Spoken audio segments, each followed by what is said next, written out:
Welcome on the United Rock Nations, and today we are with Alex Webster from Cannibal Corpse.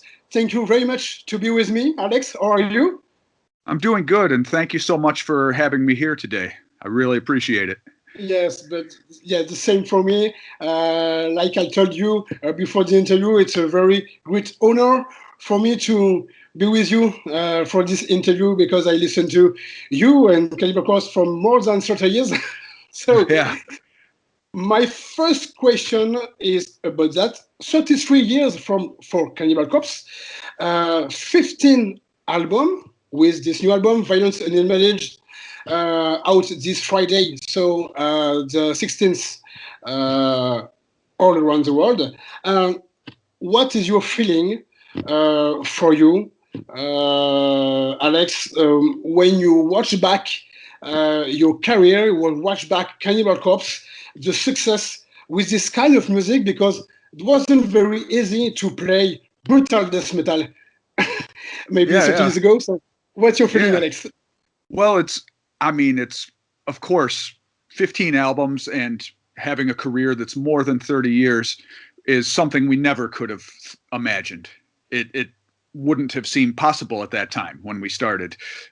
Yeah, when we started, death metal was just a few years old, beginning with bands like Death and Possessed and Master, stuff like that, So it's like there was no way to imagine, decades of a career, So we're very happy and we're very lucky.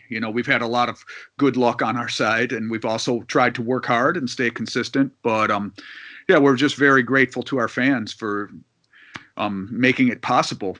Fans like you who've been listening for almost as long as we've been a band, really. You have been there since the very beginning, pretty much, and so have a lot of our other fans that we know are still coming after 30 years. We still see some of the same people coming to the shows. So we're very thankful to everybody, fans old and new, for the support that's made a unbelievably long career possible. And we hope that there's, another, I don't know how many years. I mean, we're getting older, so of course we have to calculate age into the equation. Like, can you play brutal death metal when you're 70 years old? I guess we're going to find out.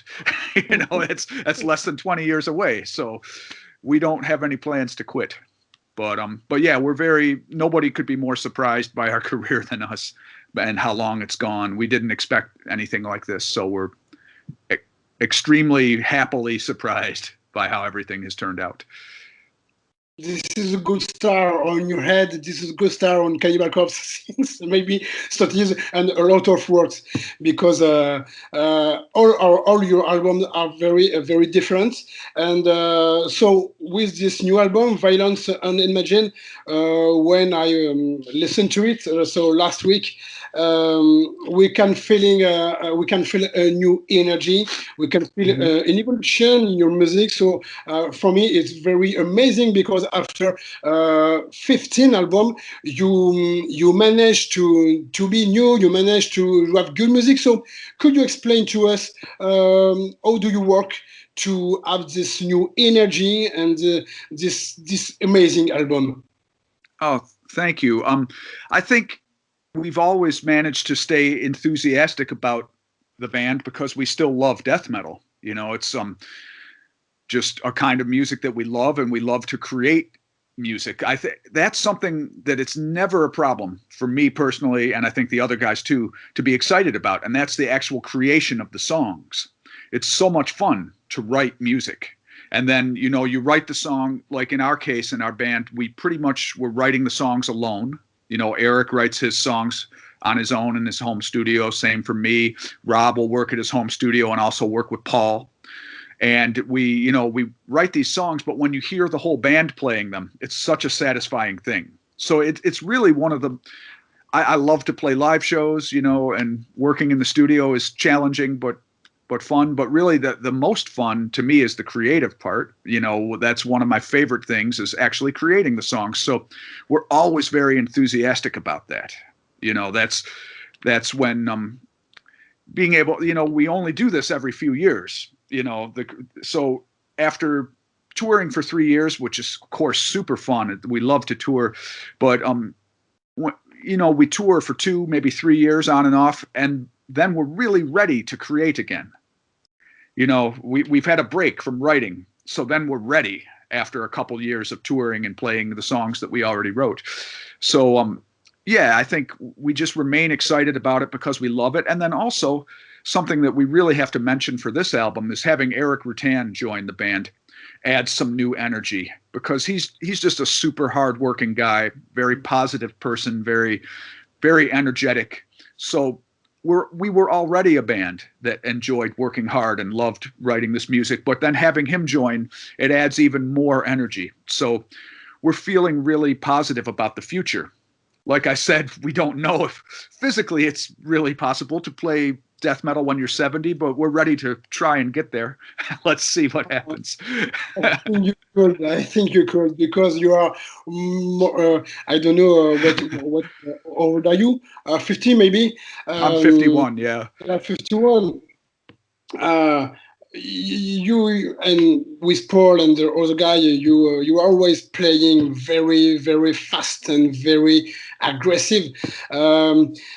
I've got a question about that, because for Paul, for example, in this album, I found his play is less fast than before, but the sound is more catchy, is more aggressive, is more violent. So I think it will be very difficult for him.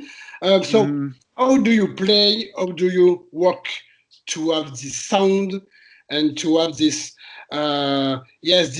this kind of violence, this aggressivity when we could hear this music? Yeah, we all still work hard on our instruments, of course, practicing a lot. And I think out of all of us, Paul is practicing the most. As we get a little older, you do have to keep track of the physical side of this music more. When you're in your 20s, you can do anything. Young guys can kind of do anything. That's just the nature of the situation. It's the difference between a 20-year-old athlete and a 50-year-old athlete. You can both still perform very well, but you have to pay more attention. So actually, Paul has been practicing so much the past 10 years or so, and he's always been a very physically fit guy, very active. So for him, he's been practicing a lot. And I actually think that some of this stuff, yes, there are some slower parts, some more groovy parts on this album, and more, there's some different kind of things happening. But he is also on a song like Ritual Annihilation, for example. That's some of the fastest blast beats he's ever done. And then there's a lot of drum fills, like, the drum rolls that are a bit different than anything he's done before, like in Condemnation Contagion, for example. There's some drum fills in there where I was listening to, I was like, wow, I have never heard Paul play something like that. So, I think just all that practicing and everything, and just his continued interest in improving as a drummer, it's a big part of what's going on, because, the same song with less exciting drum parts, it's not as good. You know what I mean? Like these drum fills and stuff, they can make the difference between a good song and a great song. Those little details, And additionally, like I said, having Eric join. Eric is used to writing drum parts for his songs, and they're pretty hard. So, like that also probably pushed Paul a little bit too, having Eric writing some stuff for him to play that was a little different than anything he had done before. But yeah, I mean, aggression is built into Cannibal Corpse. That's our sound, and we can't do albums that aren't aggressive. It's just not possible. That's what we do. So even if there's some slower parts, we're going to find a way to make the slow songs sound aggressive. And maybe that's with drum fills or some kind of crazy guitar solo or something. But no matter what speed it is, we want it to be aggressive. You talked about Eric Rutan, because now it's the new guitarist since last year of Cannibal Corpse. I love this guy with Eternal and other collaboration. He produced you your last 5 album, I think, and now is a member of Cannibal Corpse. So, what does he bring more now, like a musician in Cannibal Corpse, more than a producer? Okay, well, yeah, it is a difference for sure. Yeah, so out of the last 5 albums before Violence Unimagined, he produced 4 of them. So yeah, Mark Lewis did Skeletal Domain, but Eric did all the rest, and so he understands our music very well, you know, from being the producer. And what he brings to the band, I think, is, like I said in earlier questions that we were talking about, he's a very energetic guy, very positive, and in terms of skill, I mean, he's just an amazing guitar player, and he's as experienced with death metal as we are. From Ripping Corpse to Morbid Angel to Hate Eternal, he's been active for the entire time that Cannibal Corpse has been active. You know, he's just as experienced at death metal as we are. So he brings all those years of experience and his own style. He has a style. You can hear the Eric Rutan sound when he plays a solo or when he writes a song.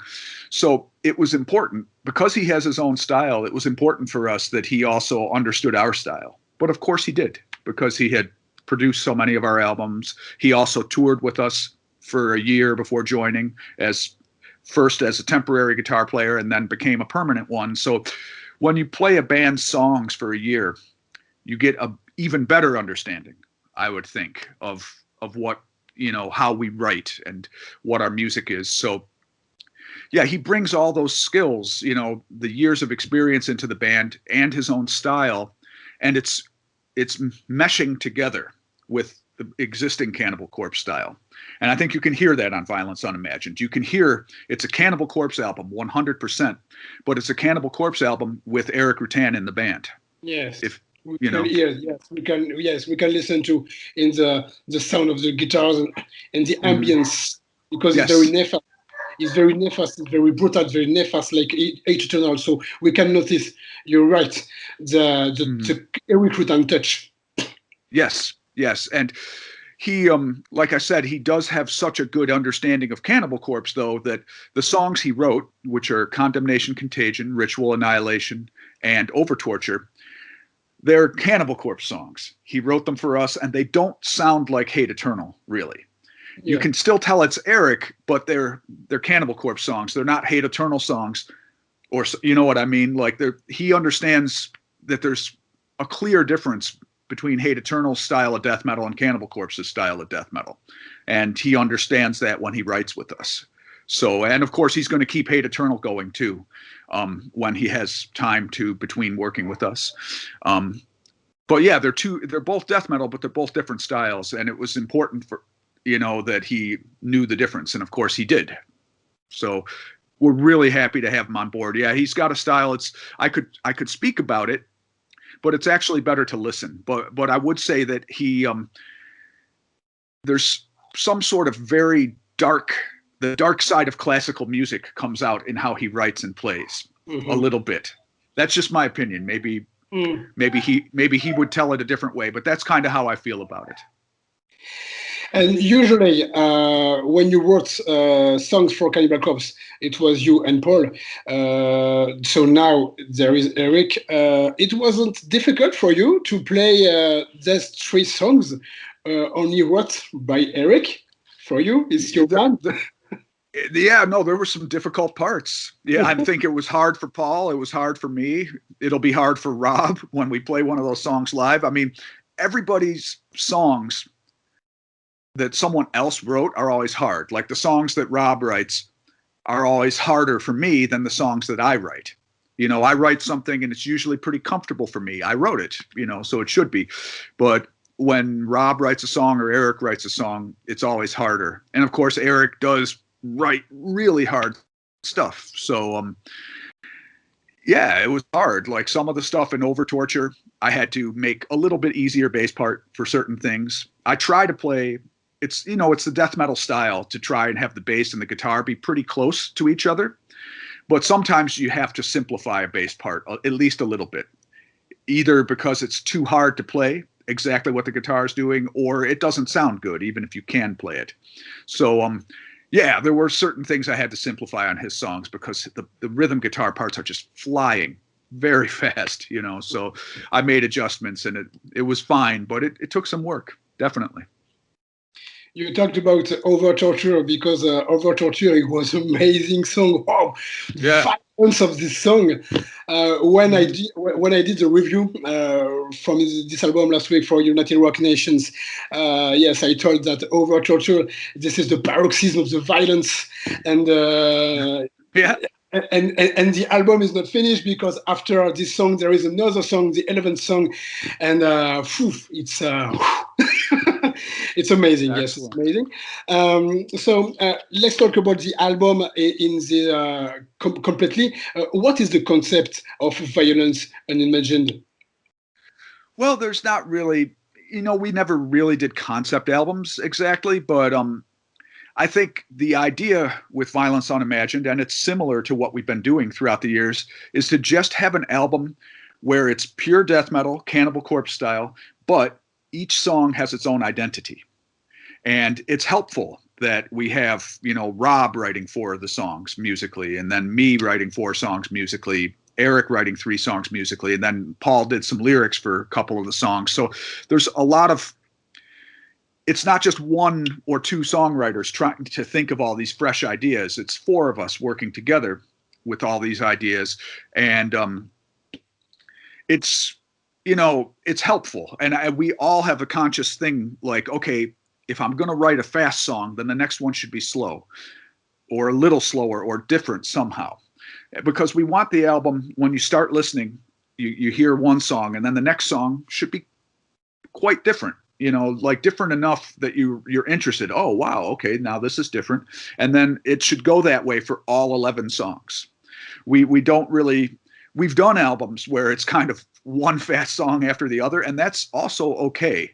But what we've been doing lately is trying to have these variety kind of albums where you have, yeah, a sludgy song, a mid-paced song, you know, a technical song, an easy song, really fast song, you know, that sort of thing. Lots of differences so that hopefully the person who's listening, they're going to want to hear all 11 songs. It's difficult nowadays because there's so much to distract people. You know, you listen to a couple songs, then maybe you see something on TV or a notification pops up on your phone. We're hoping that we can keep everyone interested for all, from the beginning to the end of this album. So that's what we try to do with all that variety, is make a really interesting album that engages the listener the entire time. For the promotion, you chose 2 songs. The first one and the third of the album, so Murderous Remedy and Inhuman Harvest. Why these 2 songs for the promotion? Really just, we like those ones a lot. I do think that with an album like what I was just talking about, how we're really, we feel that all 11 songs are important, and each one of them potentially could be a single, I guess. Death metal bands don't really have singles normally. You know what I mean? We release a promotional song, but it seems like, I think metal bands, death metal and metal in general, you're trying to have the entire album should be great. And every song should be strong enough. Yes, you know? I am so agree with you. And when the 2 titles gone on YouTube, I never listened to the songs because I couldn't. For me, your album or Cannibal Corpse or another band, it's necessary for me to listen to it completely. Yeah, well, because that's that. Each single, I don't understand the music if I listen to just one single. Yes, so for me, I prefer to hear the completely. Yeah, that's the same for us, and maybe it might be a little bit in part because we guys our age, we grew up listening to albums. And to me, like for rock music, heavy metal and everything, the album is sort of like a symphony for classical music. Yeah. Yes, there are movements within a symphony, but it's meant to be listened to as one whole long piece. So that's what I was talking about with, you know, we have 11 songs, and really although they were written by different members of the group, you know, we put them in an order that we feel that's the best order to listen to them to. Yes. So of course you can shuffle the album and still enjoy it, but really I think it's better to hear it in order. It's different. Yeah. Yeah. We specifically chose the order of the songs to have the best flow.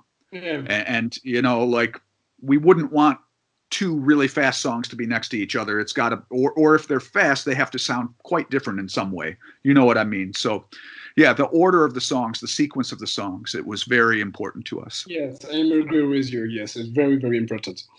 So let's talk about the artwork.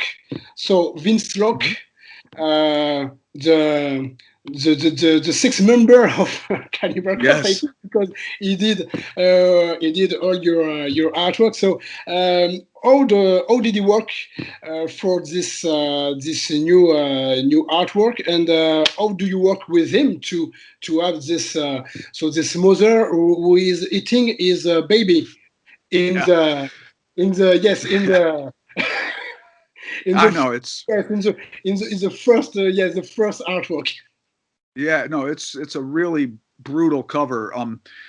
Now for this album, and this is often the case, but it's usually Paul who's communicating directly with Vince. Okay. Sometimes one of the other guys in the band will also join in the conversation, but often it's just easier for Paul to deal with Vince on these things. And Paul came up with the album title, Violence Unimagined. Now that's a very open title for interpretation. You know, like some song titles and things, Hammer Smashed Face. Well, what do you picture? Someone getting hit in the face with a hammer. But so there's not much you can do with that other than describe what those words are. But Violence Unimagined, it could be almost anything. So Paul, as far as I know, that's all he did was give him that. I don't know if he even gave him any song titles. He just gave him the title of the album and asked him to come up with something. And he came up with several sketches. And the one that became the album cover is the one that we like the best. And so, yeah, he creates, once he'll give us some sketches, then he'll create a painting based on our favorite one. So we saw that and let the record label and management see it and everything. They're like, okay, well, that's great, but we will also need another album cover because it's going to get censored all over the place. Yeah. So we did that again. We've done that. We've made 2 album covers for many of our albums, you know, for Tomb of the Mutilated and Bloodthirst, Gallery of Suicide. There's a bunch of albums where we have 2 covers, Gore Obsessed. So this is no different. We knew that there was going to be a need for 2 different album covers. And they're both really cool. They're both done by Vince, but one of them is obviously much gorier than the other. But as far as the idea goes, the ideas come from Vince's creativity. And we're lucky to be able to work with an artist who is so on the same page with us as for what we want. Like Vince perfectly knows what's going to fit for how we present our band. You know, we really, it works every time. He's just, like you said, sort of a 6th member of the band at this point. Yeah. He really understands what we're looking for. And yeah, he's been with us since the beginning, and we, you know, hope the relationship continues and as long as the band exists, because he's perfect. You know, he does such great work, and we love this cover. It's one of our favorites that he's done. So yeah, but it might be kind of hard to find. You're probably going to have to look around a little bit because some places will carry it and some places won't. But you can always get the less brutal version, which still looks pretty cool. A few words about George Corpsegrinder. I found his vocals better than before because so I don't know how does he work? How did he work? Sorry for this album, because I found this this voice. The word is more power, and the scream, because the groan, the scream, and we could notice the word easily, I think. So how did you work in this album to manage that?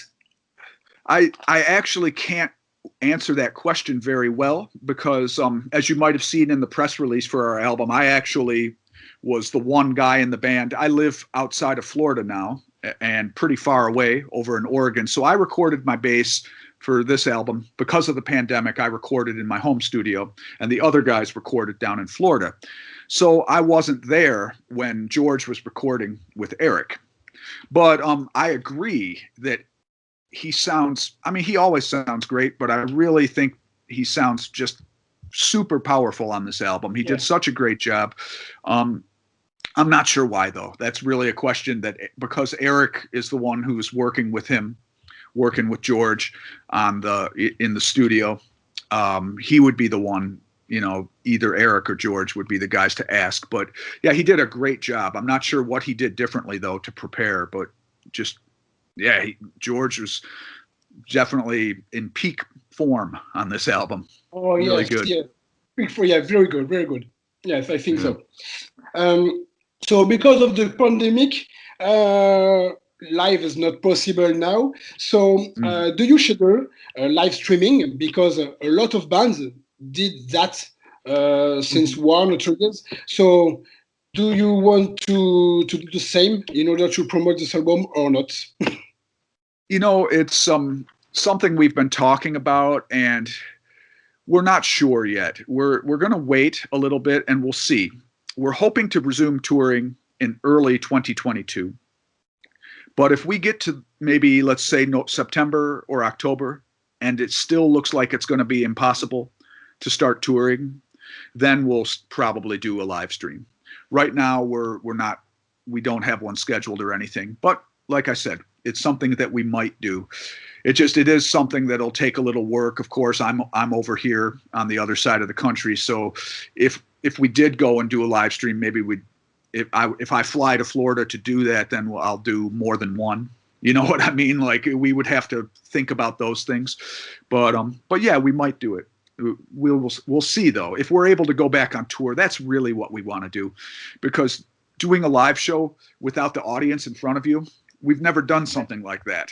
Yeah. Of course, we've shot videos, but that's not the same. A live stream, to me, it's challenging, and I'm impressed with the bands that I've seen do live streams. I think they've all done a great job. But for me, a really huge part of the live performance is feeding off the energy of the, you know, when you see the audience going crazy, it makes you go crazy. It's this exchange of energy. So that's going to be difficult to replicate that kind of feeling with no audience. You know, so we're hoping that we can just get back to touring by early 2022. Maybe even earlier. I sort of doubt it, though. I know some bands are hoping maybe by 2021 they can start touring, at least in their home countries. But we'll see. We'll see, you know. We'll see. You're right. The audience for Cannibal Corpse is really crazy. Energy. It's amazing. Yeah, to me, many times, I guess it's because I'm watching them. The audience is watching us, but sometimes we watch the audience, and it's just, you see this mosh pit, and it, you know, it's a show for us almost. Yeah. You know what I mean? Like the audience is watching us do a show, but we're watching sometimes the audience. I'm like, wow, this is more exciting than what we're doing. You know, some of the crazy stuff that's in the mosh pit. And the mosh pit never stops. You play 1 hour, you play 1 hour and a half, you play 2 hours. The mosh pit never stops. This is the only band we can see the audience with this mosh pit never stop. It's always crazy during the track list. It's very, very amazing. Yeah, we love it. So like I said, trying to do something that felt like a live performance without the energy of the audience. It could be difficult. Of course, we'll give it a try if we're not able to play live, but we're kind of waiting to see. If concerts come back within a year, then we probably won't do a live stream. Okay. That was my last question. Alex, I'm very happy to be with you for this interview. Yes, it's very... Same here, man. Okay. And so see you on stage maybe in France I hope in so. 2022. and have a big Yes, success with this new album. But I trust in this 15th album of Cannibal Corpse. Thank you so much. Thank you so much. And yeah, I hope to see you and everybody else again on tour as soon as it's safe to do so. And until then, everybody, stay safe and healthy out there, and hope to see you all soon. Thanks so much. Thank you so much. Bye-bye, Alex. Have a good day. Take care. You too, man. Take care. You too. Bye. Take care. Bye.